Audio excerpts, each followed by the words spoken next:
temos hoje em estúdio um querido, o Raul Minhalma, e que gosta muito de ouvir Bon Jovi.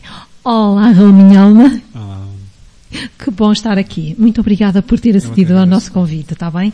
O Raul Minhalma é natural de Marco de Canaveses, nasceu a 29 de junho de 1992, portanto é um jovem, e eu gostava de lhe perguntar, de que freguesia do Marco de Canaveses? Eu sou da freguesia de Taboada, que é muito próximo do centro da cidade. Quais são as diferenças entre o Raul Minhalma e o Pedro Miguel Queiroz? Boa pergunta, porque normalmente as pessoas acabam por misturar os dois e dizer que um é o outro, e a verdade é que não é bem assim. O Raul é um heterónimo, de certa forma, do Pedro. E porquê Raul Minhalma? Minhalma? Pois, exatamente, porque acredito e entendo que aquilo que eu escrevo é da minha alma que vem, e portanto acho que faria todo o sentido pôr esse sobrenome no meu pseudónimo. E Raul vem de um nome que foi sempre um nome que eu gostei bastante, e tenho um irmão mais velho que também se chama Raul, portanto desde sempre convivi com esse nome, mas a minha mãe decidiu batizar-me com Pedro, e portanto eu um dia, quando pude escolher o meu próprio nome, digamos assim, então escolhi esse que eu gostava. Boa. E porque o Raul Minhalma. Mas então estávamos a falar em diferenças. Quais são as diferenças entre o Raul e o Pedro? Então, digamos assim que o Raul Minhalma é a pessoa que o Pedro gostaria de ser, mas que infelizmente a realidade e o peso da realidade não lhe permite. Ou seja, o Raul é o lado bom do Pedro, o lado carinhoso, o lado otimista, o lado bom, digamos assim. O Pedro Miguel perdeu o seu pai muito cedo, e eu já agora perguntava-lhe, também começou muito cedo a trabalhar, foi para ajudar em casa de qualquer maneira, porque depois eram alguns irmãos, não é? Éramos muitos irmãos, só que nós só convivíamos 3, até porque os outros são bastante mais velhos, ou seja, há ali uma distância de idades muito grande entre esses 4 irmãos mais velhos e os 3 mais novos, que sou eu e as minhas 2 irmãs. Que é uma diferença de entre 13 a 17 anos. E, portanto, acabámos por não conviver com eles diariamente. Mas quando eu comecei a trabalhar foi mais para eu ter o meu dinheiro, e até porque não havia essa disponibilidade financeira, então eu tive sempre de trabalhar para ter as minhas coisas. A minha mãe e os meus pais davam-me aquilo que era essencial, e o resto tinha de ser eu a conquistar. Muito bem, é assim que se cresce na vida, enquanto pessoa, não é? Sim. Enquanto ser humano. E era exatamente o que eu lhe ia perguntar, é com uma perda tão significativa que é deixarmos de ter o nosso pai ou a nossa mãe, pensa que isso o ajudou de qualquer forma a crescer enquanto pessoa? Sim, é inevitável. Eu fui obrigado a crescer mais depressa do que por natureza se previa, não é? Com essa perda e com essa ausência, obrigou-me a ser, a partir desse momento, o homem da casa, digamos assim. Porque eu comecei a viver com a minha mãe e com as minhas 2 irmãs. E eu era o mais novo de todos. Eu tive de passar a ser o homem da casa. Não sei se isso introduz alguma ideia de responsabilidade extra por ser o homem, mas apenas havia esse peso extra. Eu tinha de crescer por mim próprio, com essa ausência, e tive de aprender por mim. Pois. Para além da escrita, gosta de música e de teatro. O que faz e o que fez nestas 2 vertentes de arte, teatro e música? Isso era mais na minha fase de final da adolescência, antes ainda no secundário. Eu comecei a experimentar várias artes, a explorar várias artes, porque sempre gostei do espetáculo. Já desde muito novo fazia pequenas intervenções teatrais, e gostava daquela sensação de estar em palco e de fazer as pessoas rir. Eu sempre fui mais de fazer as pessoas rir do que chorar. Hoje em dia, ao contrário. A sério? Chorar, mas no bom sentido. Atenção, sim, porque entra no âmago de cada um. Sempre gostei de emocionar as pessoas, porque eu entendo que só se vive quando se ri, se sorri ou se chora. Em todos os outros momentos apenas estamos à espera de viver, porque as sensações é que nos fazem viver. Às vezes as más também fazem parte, mas é quando nós realmente sentimos a vida entre nós. E quando era mais novo, era mais de fazer rir, e sempre adorei fazer rir. E então fazia muito teatro, e sempre que fazia teatro era associado à comédia. até que escrevi uma peça mesmo de comédia, levámos teatro amador, naturalmente, e representámos a peça algumas vezes, e é sempre muito, muito bom ver as gargalhadas das pessoas, isso é extremamente reconfortante. E no campo da música, toca guitarra clássica? Sim, dou uns toques na guitarra, mas também sempre gostei, não é a minha praia em termos de arte, prefiro deixar isso para outros, mas sempre gostei de cantar, tocar e compor algumas músicas e escrever também as letras. É que a verdade que foi uma desilusão amorosa que despertou em si este desejo ou necessidade de escrever? Eu acho que a desilusão deu apenas aquele empurrão, porque eu acho que já estava... Foi numa fase em que já estava a surgir algumas coisas escritas minhas e foi numa altura precisamente em que surge essa desilusão, e ainda bem, hoje olho para trás e ainda bem que essa desilusão aconteceu. Mas custa no momento, mas depois nós olhamos para trás e vemos aquilo que nos fez crescer e aquilo que nos fez evoluir, e essa em concreto fez-me explorar outras vertentes de mim mesmo e encontrar em mim, se calhar, uma vocação. E se calhar este é um sinal de que nada acontece por acaso. É evidente, eu também estou de acordo. Nada acontece nesta vida por acaso. E há sempre um momento certo para a coisa acontecer. Claro que sim, portanto, o Raul Minhalma também formou-se em Engenharia Mecânica na Universidade do Porto. E eu pergunto-lhe, neste momento exerce engenheiro mecânico ou não? A escrita ocupou todos os espaços do Raul Minhalma. Desde o momento em que eu apresentei a minha tese, final de curso, foi no dia em que saiu o meu livro mais vendido até o momento, que foi o Lara que não tem garra, e pelo qual muita gente me conhece. Foi precisamente no dia em que eu apresentei a minha tese, saiu esse livro. E desde então, felizmente, correu sempre tudo muito bem e acabei por nunca ter de exercer a profissão que estudei. Sou formado em Engenharia Mecânica, mas o canudo está na gaveta e espero que assim continue enquanto puder fazer aquilo que eu mais gosto, embora também goste de engenharia naturalmente, enquanto puder fazer aquilo que eu mais gosto, perfeito. Em 2011 edita um livro de poesia com um título que me faz pensar, não é? Faz-me pensar enquanto mãe, que é o Desculpe Mãe. Porque este título? É um livro de poemas que dedica à sua mãe?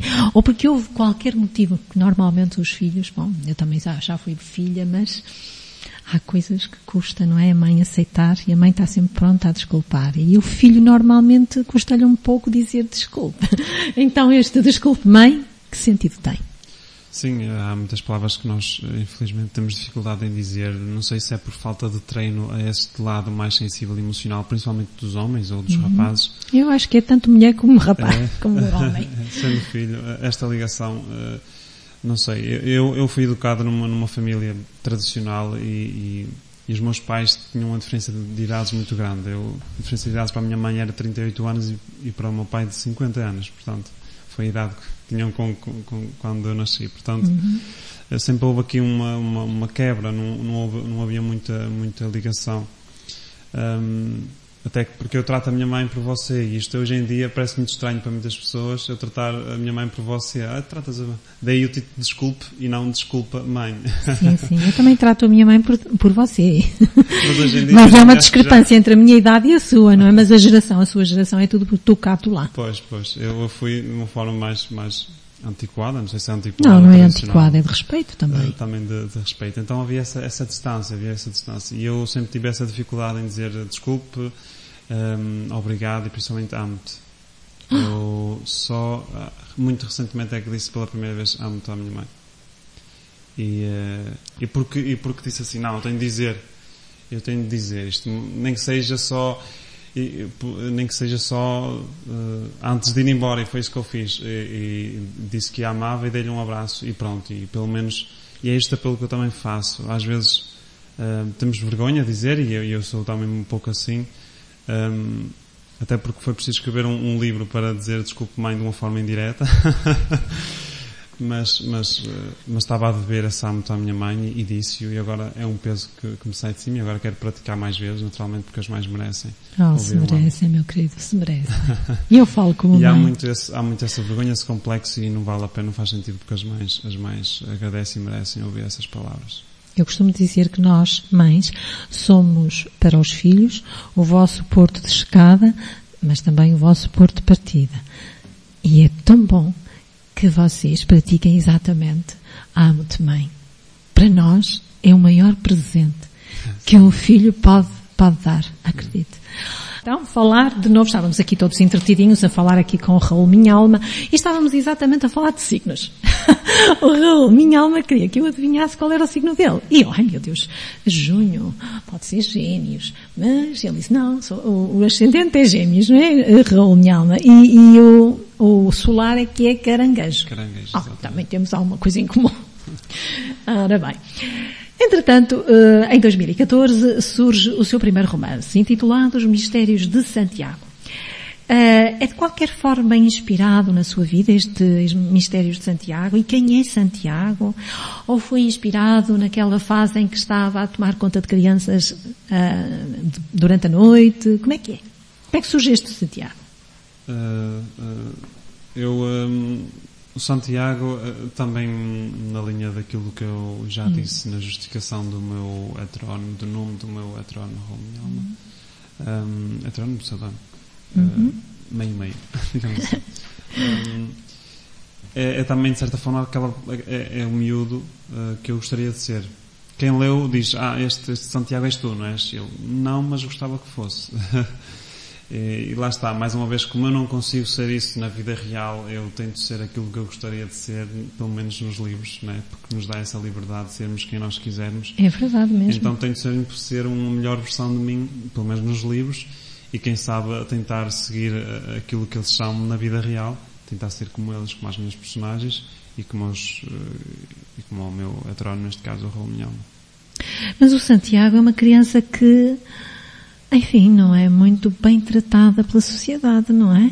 E agora diz que gostava de ser como ele, porque ele aprendeu as agruras da vida? Ser como ele e não como ter a vida que ele teve. Ser como ele porque ele vê sempre um lado positivo das coisas e tem sempre esperança de que as coisas vão correr bem. A grande lição do livro é que o segredo está em nós. Essa é a grande mensagem do livro, até porque cada um dos meus livros transmite uma mensagem principal, e a desse livro era que o segredo está em nós. E é um rapaz que tem um dom especial, ele escreve durante o sono, escreve poesia durante o sono. Fantástico. E ele,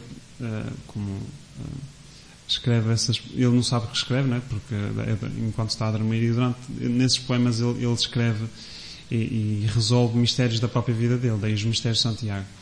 Ele depois decifra os próprios poemas que ele escreveu e está lá a resolução de muitos dos mistérios da sua vida, ou seja, ele já tinha essa informação dentro dele, apenas ele não tinha reparado nela. Daí o segredo está em nós, ou seja, muitos dos nossos problemas é que nós não queremos ver as coisas que estão à nossa frente. Mas nós, no fundo, sabemos todas essas coisas, porque tudo aquilo que nós precisamos já está em nós.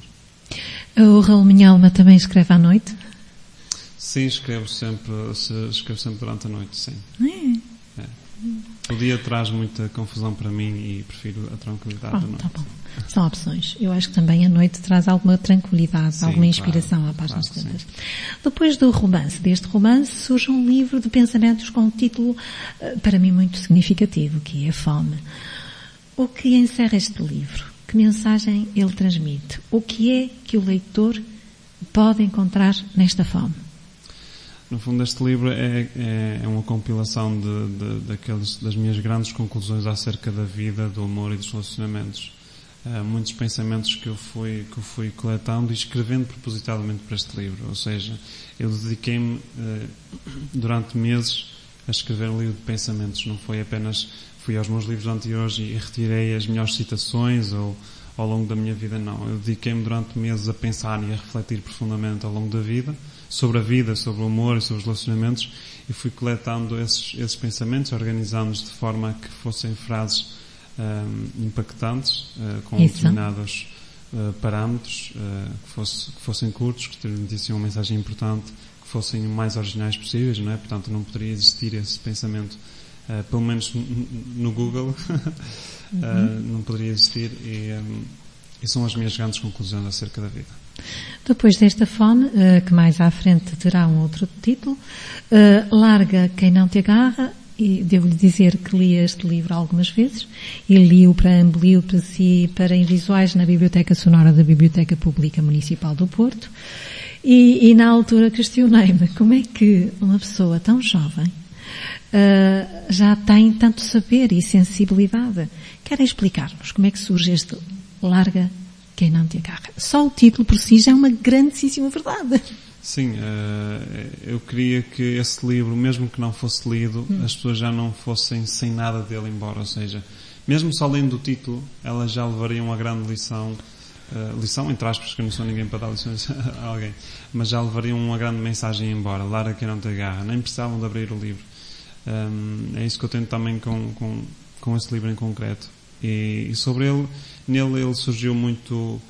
Eu comecei a publicar alguns textos sobre relacionamentos e nas redes sociais, e eu vi que as pessoas estavam a se identificar muito com aquilo, e partilhavam e gostavam e diziam que é mesmo isto que se passa comigo, e comecei a alimentar cada vez mais isso, e escrevendo e desenvolvendo mais essa minha veia e esse campo da área dos relacionamentos, e percebi que no fundo aquilo que eu escrevia, se calhar às vezes algo tão óbvio que acontecia comigo ou acontecia com alguém que eu conhecia, tocava a tantas pessoas. Eu percebi nessa fase em que afinal não somos assim tão diferentes uns dos outros, e eu apenas limitei-me a contar aquilo que acontece, e que nós achamos que aquilo que nos acontece é só a nós, que só nós é que sofremos por amor, que só nós é que não somos correspondidos, e não, acontece com todos nós.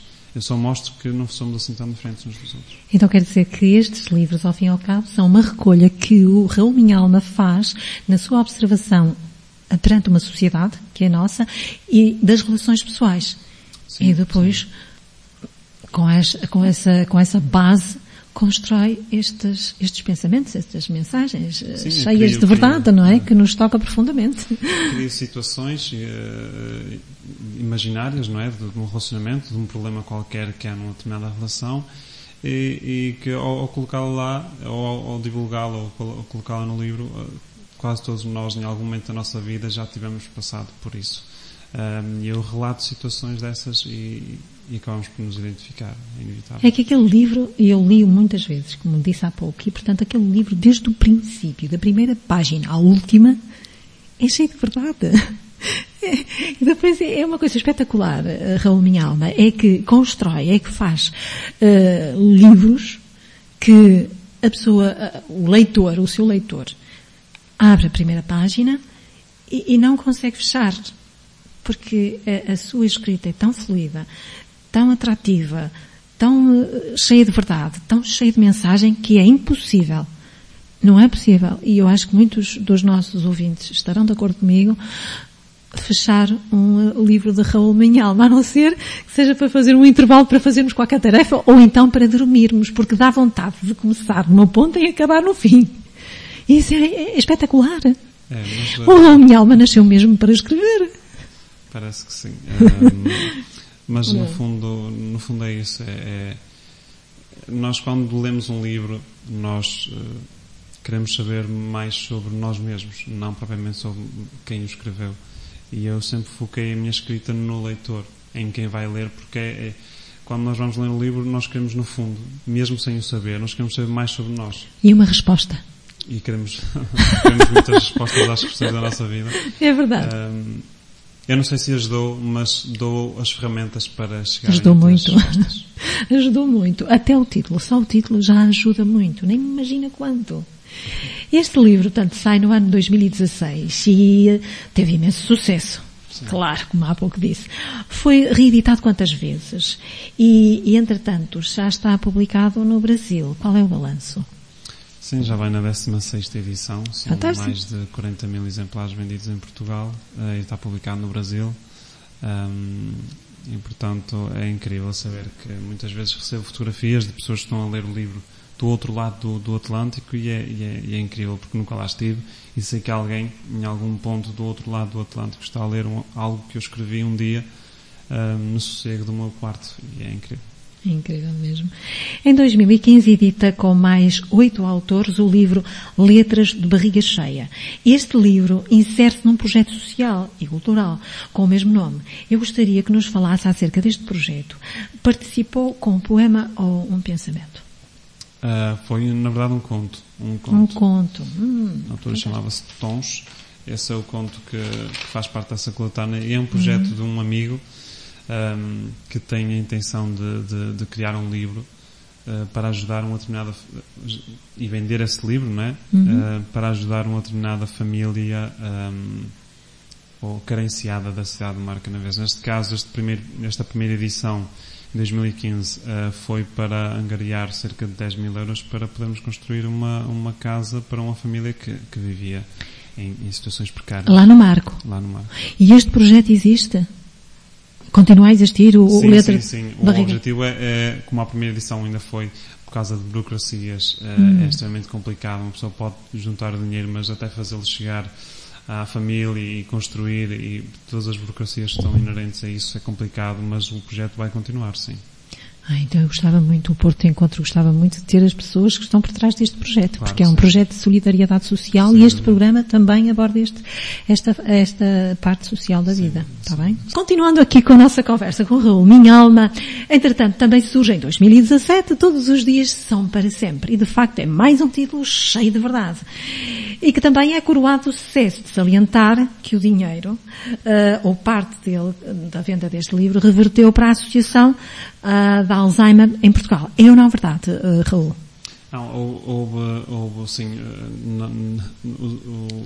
os doentes, a Associação da Alzheimer é que me contactou e pediu-me uma quantidade de livros para que eles pudessem ser vendidos, e esse dinheiro revertia então para a Associação, e ofereci alguns livros para a Associação, e depois não sei se eles em princípio deverão tê-los vendido todos, e esse dinheiro reverteu na totalidade para a Associação, sim. Muito obrigada. Era uma pessoa muito sensível, uma pessoa muito altruísta, e isso apraz-me muito. Devo-lhe dizer que também gosto muito de contribuir para fazer alguma coisa de bom e de bem pelo meu próximo. Por daí que já ficou no meu coração, Raul Minhalma. E entretanto, em março deste ano, reedita o livro Fome, mas com um novo título. Dá-me um dia para mudar a tua vida. Qual foi a razão que o levou a mudar o título ao livro? Bom, este livro, o Fome, na verdade era o primeiro da trilogia, porque o Fome, a trilogia começou em 2015 com o Fome, depois 2016 com Larga Não Te Agarre, que na verdade é o segundo, e acabou em 2017 com o Todos os Dias São para Sempre. Ou seja, o Fome são 500 pensamentos, o Larga Não Te Agarre são 500 mini-textos de 15 linhas, e o Todos os Dias São para Sempre são 150 textos de 2 páginas. Portanto, era o que eu ia lhe perguntar, que isto parece-me ao fim e ao cabo uma sequência, e portanto sim, aí a trilogia. O primeiro livro tem 200 páginas, o segundo 250, o Larga Não Te Agarre, e o terceiro 300 páginas. E no fundo, esta trilogia compila, de certa forma, todas as minhas conclusões, de uma forma crescente de profundidade, daí o primeiro ser só pensamentos, só entre aspas, o segundo ser mini-textos e o terceiro serem textos já de 2 páginas, portanto é uma forma crescente de profundidade. E compila, de certa forma, as minhas grandes conclusões, interpretações e observações sobre a vida, amor e relacionamentos. E essa é a minha trilogia, que depois então o Fome, uma vez que não estava já mais disponível no mercado, que até pertencia até a outra editora, ele foi então reeditado em março deste ano para quem quisesse ter a trilogia completa. Mas não acha, Raul Minhalma, que esta substituição de título, acho que foi melhor conseguida, porque Fome é assim uma coisa... sim. Fome no sentido, naquele tempo, lá está, naquele tempo.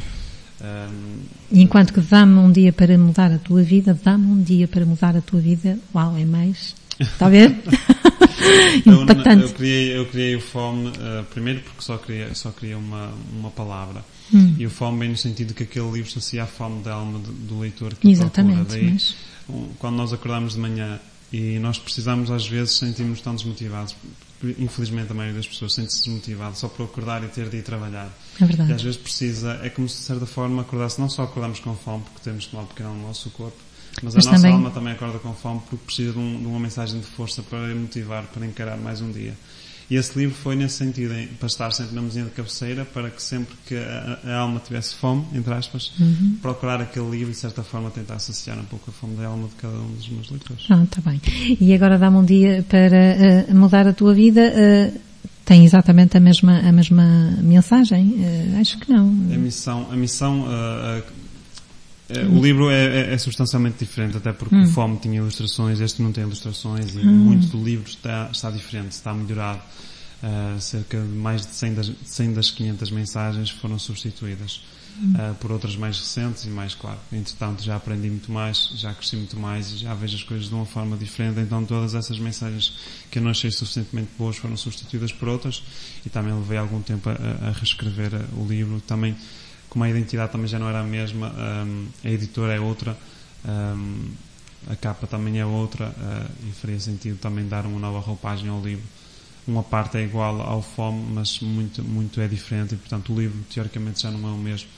E agora dá-me um dia para mudar a tua vida, porque aquele livro primeiro consegue ler-se num dia, mas se for lido todo ele num dia não se sabe nada, porque são 500 mensagens, é impossível assimilar numa só leitura. O objetivo é lê-lo diariamente e dessa forma ir mudando a nossa vida. Mas dá-me um dia para mudar a tua vida, porque basicamente até nem é preciso tanto, acho que às vezes basta um segundo e uma mensagem para nós. De facto é isto mesmo, vou começar a aplicar isto na minha vida. Os seus livros são dirigidos a todas as faixas etárias. Quando escreve para todos, independentemente da idade ou do género? Quando escreve para todos. Não está a pensar, eu vou escrever especificamente para A, B ou C. Não, é para todos.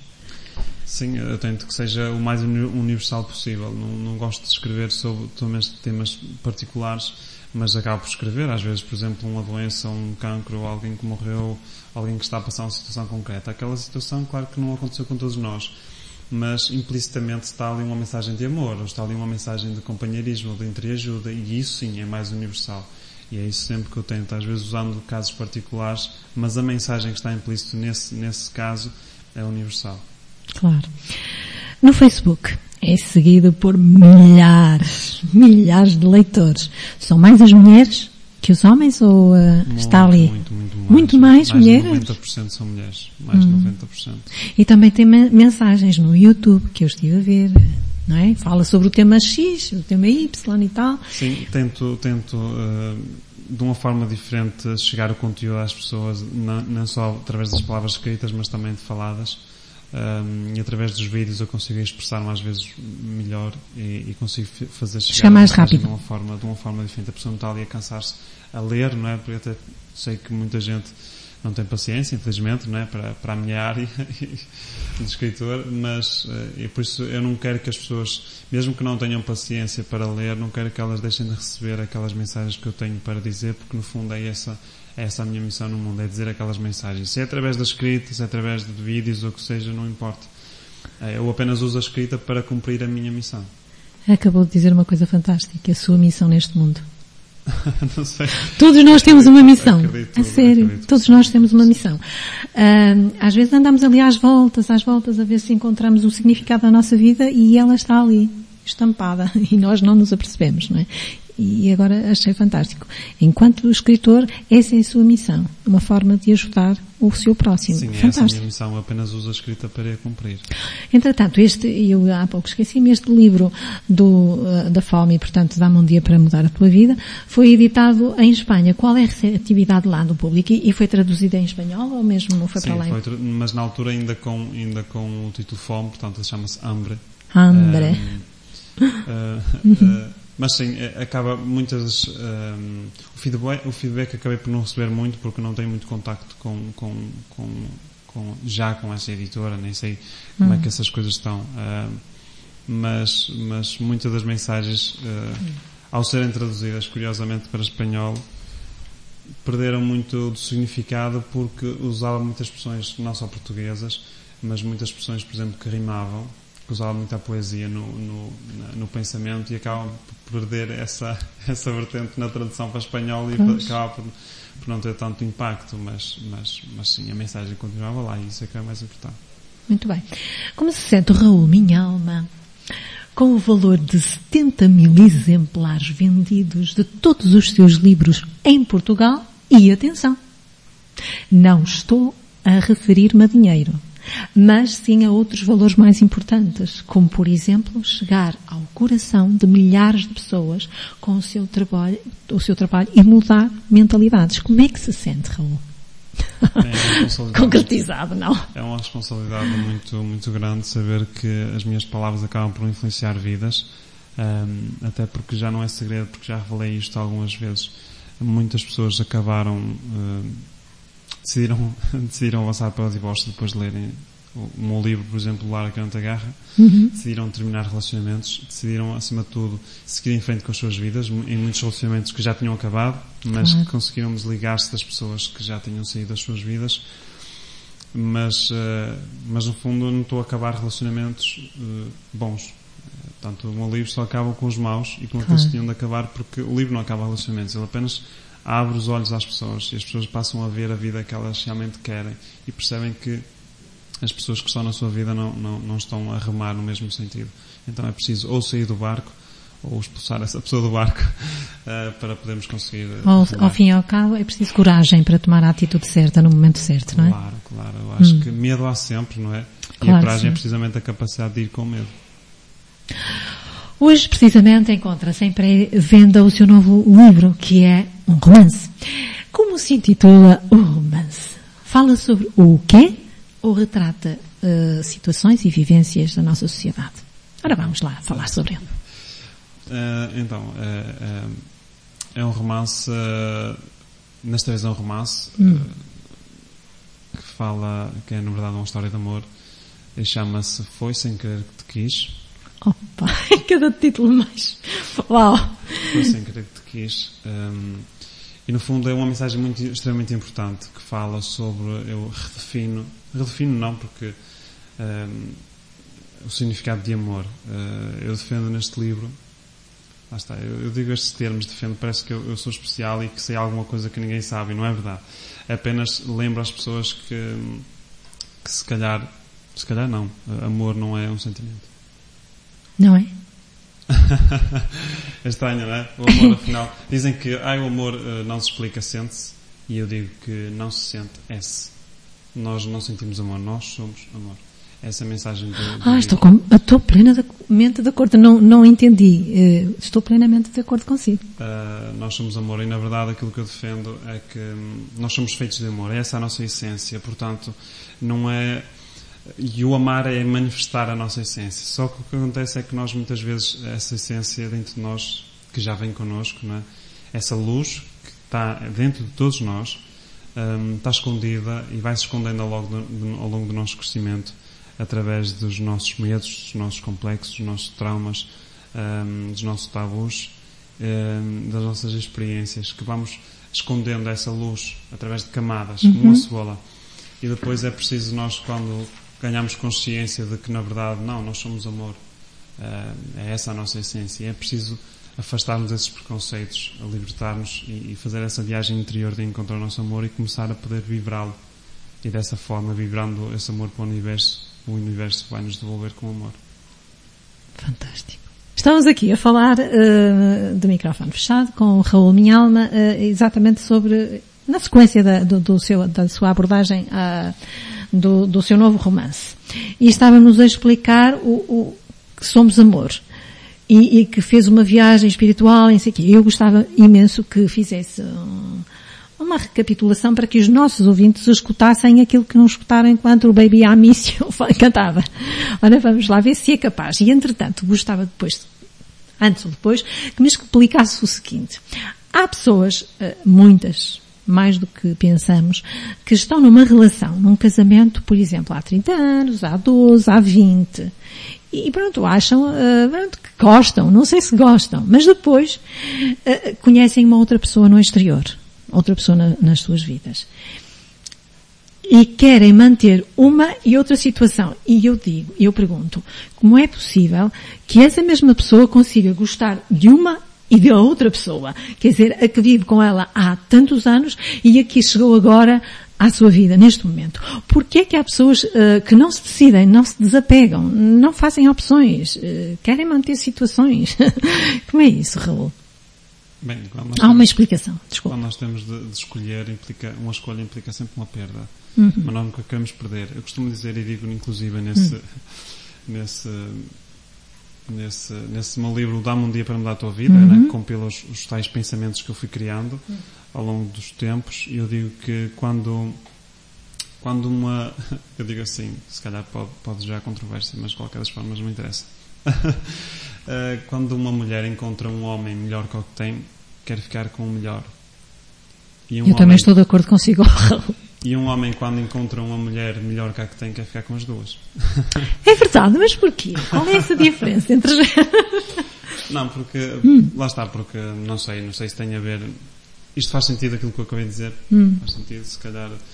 Mas isso já tem a ver com... Nós não podemos comparar dois seres completamente distintos. O homem e a mulher não são feitos para serem iguais, são feitos para se complementarem. E complementar é diferente de completar.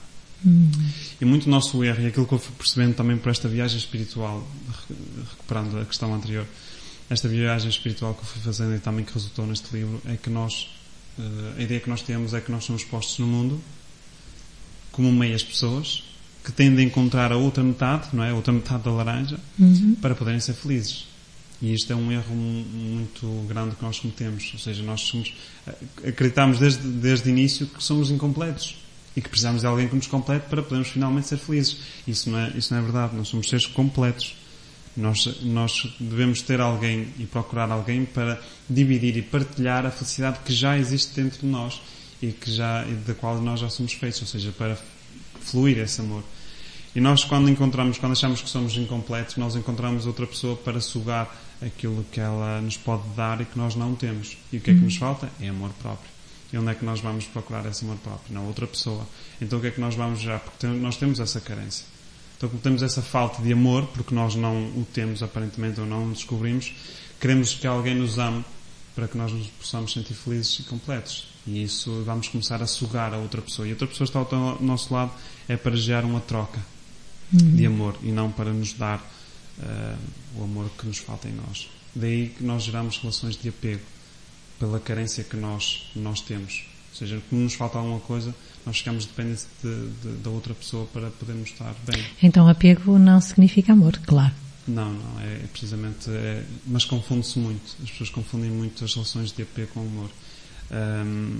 Assim, se calhar até como não sabem a distinção e a diferença dos termos, e se calhar como a outra pessoa até tenha mesmo um nível de apego, as pessoas dão-se bem uma com a outra e vivem felizes uma vida inteira e esquecem-se se calhar nunca viveram uma relação de amor e foi de apego, mas como foi boa, foi saudável para os dois, então tudo bem. O problema é que muitas vezes não é as duas pessoas, só acontece com uma, não é? A outra pessoa está desligada, está bem, e só uma pessoa é que está apegada, e é aí que se torna uma relação dolorosa e destrutiva. É como uma relação de drogas. Eu dou esse exemplo mesmo no livro. Uma pessoa liga-se às drogas, por exemplo, ou ao tabaco, ou qualquer vício, porque tem uma carência.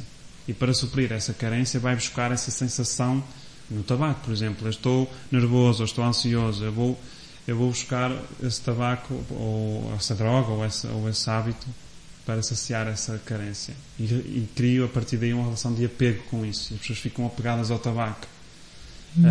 Isto acontece nos relacionamentos igual. Porque nós temos falta de amor próprio. Nós procuramos que alguém nos ame de volta. Então nós precisamos que essa pessoa nos esteja constantemente a amar para nós estarmos bem. Como temos essa carência, geramos esta relação de apego com outra pessoa. E o apego é a dependência. O amor é libertador. Nós, quando amamos alguém, nós queremos que essa pessoa seja feliz. Seja livre, não é? Quando nós estamos apegados a alguém, nós queremos que essa pessoa nos faça feliz, que é diferente. Fantástico. Raul Minhalma, ai meu Deus, eu fico tão cheia com aquilo que diz, tão completa, tão plena, que, olha, fico sem palavras hoje. Gosta mais de escrever romance, ou conto, ou pensamentos, ou poesia? Ou gosta de escrever tudo? Tudo isso? Lá está, são sensações diferentes. Como há bocado disse que depois de tantos anos casado, as pessoas procuram outras sensações e que no fundo se calhar acabam por gostar das duas pessoas, mas não é o mesmo gostar. Da mesma forma, não é? O mesmo gostar. Tal como nós gostamos de filmes de ação e de filmes românticos, nós procuramos em cada um deles sensações diferentes, mas gostamos dos dois, certo? Senão só gostávamos de filmes românticos e não víamos mais nada. Não, nós gostamos porque cada um dá-nos sensações diferentes. E nisto na escrita é igual. Enquanto eu escrevo um romance, dá-me sensações que os outros não dão, mas não me dá sensações que os outros dão. Mas se eu tivesse de escolher um deles, eu acabaria por não escolher nenhum. Não sei. Estou indeciso, lá está. Mas cada um acho que transmite... Tem o seu lugar, não é? Sim. Cada uma das expressões, poesia, romance, conto, pensamento, tem o seu lugar. Neste momento, quando tem um tempo para refletir, para meditar, como nas nossas terapias de bem-estar, consegue visualizar como foi o seu início enquanto escritor? E falo, por exemplo, nas sessões de autógrafos, nas edições, no seu sucesso. Quer dizer, quando começou, nunca pensou que ia ter o sucesso que tem hoje. E que ia ser lido por tanta gente. Como é que é agora? Como é que vê isso? Eu quando comecei, claro, as pessoas pensam que a maioria das pessoas conhece-me por causa, desde o Lar a Quem Não Tem Garra, não é? Que o maior sucesso é normal. O que as pessoas não sabem é que antes disso houve muito trabalho e muitos anos a escrever. Eu comecei a escrever em 2009 e o Lar a Quem Não Tem Garra surge em 2016, 7 anos depois de eu começar a escrever poesia, a escrever literariamente. E o meu primeiro livro foi publicado em 2011. Depois surgiu outro em 2014 e ainda outro em 2015 e só em 2016 surge o Lar a Quem Não Tem Garra, pelo qual as pessoas me conhecem e pensam que é o primeiro livro, que é o meu primeiro livro e que teve sucesso à primeira. Não. Desde o meu primeiro livro até esse Lar a Quem Não Tem Garra foram 5 anos e 7 anos depois de eu começar a escrever. Foi muito trabalho que eu fui preparando a cama para depois me deitar nela. Foi muito tempo a preparar a cama. Muito bem. Mas o que é que Raul Minhalma vê há uns anos atrás e qual é o Raul Minhalma dos dias de hoje, da atualidade? Lembra-se da sua primeira sessão de autógrafos? Sim, não apareceu ninguém. O que é que sentiu na altura? Com certeza não sentiu frustração, pois não? Sentiu que é normal? Não, senti frustração, senti-me frustrado sempre, mas acaba por compreender. Mas eu achava que aquilo já era alguém para ter alguém ali à minha espera para assinar um livro e não era. Ainda hoje tenho essa sensação de que não sou ninguém, de que ainda não fiz o suficiente, de que ainda ninguém sabe quem eu sou. Então tenho sempre esta necessidade de criar mais e de fazer melhor e de continuar a trabalhar e espero que se calhar nunca a perca, porque é isto que me faz também continuar a melhorar dia para dia. Quando achar que somos perfeitos e que já está tudo feito, é o dia em que nós deixamos de viver e que morremos, não? E quanto às editoras, teve dificuldades no princípio? Não teve dificuldades? Como é que foi? No curso inicial, nós estamos sempre à espera que uma editora aposte em nós e que ache que somos nós bons, mas agora em Portugal há algumas editoras que são quase o autor paga para publicar o livro, não é? Pois. Já toda a gente já fica ambientada com isso. Mas, embora muita gente ache que isso é mau, não é? Foi também por aí que eu consegui entrar neste mercado, ou seja, aos poucos, conquistando um a um, eu fui criando o meu público. De outra forma, se eu estivesse à espera que alguma editora acreditasse em mim só porque eu digo que sou bom... Pois. Era um bocadinho mais difícil. Muito mais difícil. Quais são os escritores portugueses que mais admira, Raul Minhalma? Aqueles que eu mais admiro, não sei se há um que eu realmente mais admiro. Há um que eu mais leio, que é o Gil Ferreira. Esse é o autor português que eu mais li. E portanto eu nunca fui de ídolos, nem nunca fui de idolatrar ninguém, muito menos a mim próprio, mas idolatrar sim pessoas que são realmente importantes para mim, como a minha mãe, ou pessoas da minha família. Esses são os meus ídolos. Nunca fui de ídolos. Se me perguntarem qual é o teu cantor favorito, o teu favorito, a tua música favorita, não tenho esses. Tenho muitas coisas que eu gosto, tenho muitas coisas que eu não gosto, mas não tenho esses favoritismos, não sou muito disso. Muito bem. Costuma assistir a teatro, cinema e música e o que é que o mais marcou neste tipo de artes? Ainda agora acabou de dizer que não tem ídolos e não sei o que, mas com certeza que tem gostos. Olha, gostei de ouvir esta música assim porque me marcou. Gostei de ver aquela peça de teatro porque teve este significado e aquele filme que me disse algo e me ajudou neste ou naquele contexto. Sim, eu gosto muito de cinema. Anteontem fui ver Assim Nasce uma Estrela, não é? Que é um filme emocionante, que é aquilo que eu também gosto. gosto de alguma coisa que me emocione, lá está. Se não me emocionar, alguma coisa falhou ali. Mas gosto muito de cinema, gosto de filmes, porque eu quando escrevo, também é como se eu estivesse a ver o filme a acontecer. E aquilo, quando escrevo essencialmente um romance, aquilo tem de parecer um filme para mim. E às vezes tiro cenas porque isto não aparecia num filme. ou ponho questões que poderiam ser um filme, porque eu quando imagino, na minha cabeça é sempre o filme que acontece, não é as letras a aparecer na minha cabeça, é a imagem. Portanto, quando escrevemos é sempre o filme que acontece na nossa mente. Depois o que as pessoas veem também, leem em palavras, mas também estão a criar o filme de uma forma, estão a criar o filme dentro da cabeça delas. Portanto, parte sempre de um filme, um livro. É muito imaginado, mas parte sempre. O que é mais importante nesta fase da sua vida para si? O que é que valoriza mais? Em termos profissionais, em termos de escrita...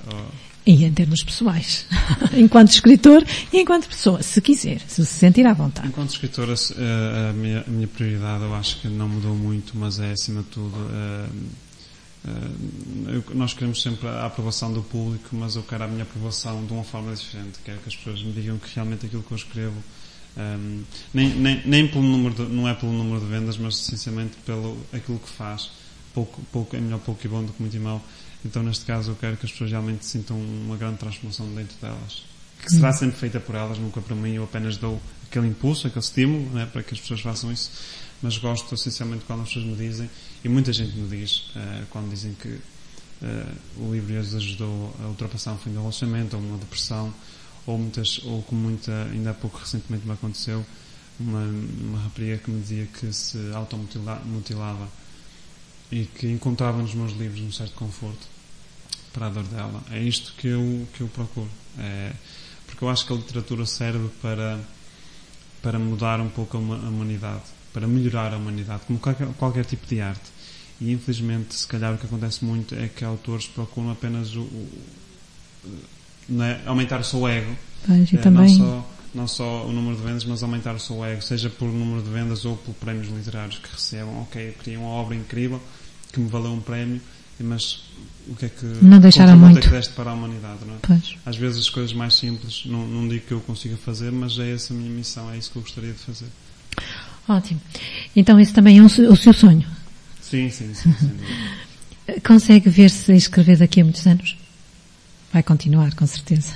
Sim, e a aperfeiçoar sempre. Não sei se com tanta frenética, gostaria daqui por uns anos poder escrever menos, ou seja, no sentido em que poder fazer aquilo que eu escrevo de outras formas e poder escrever um livro com mais tempo, não todos os anos. Faz um livro todos os anos, Raul? Sim.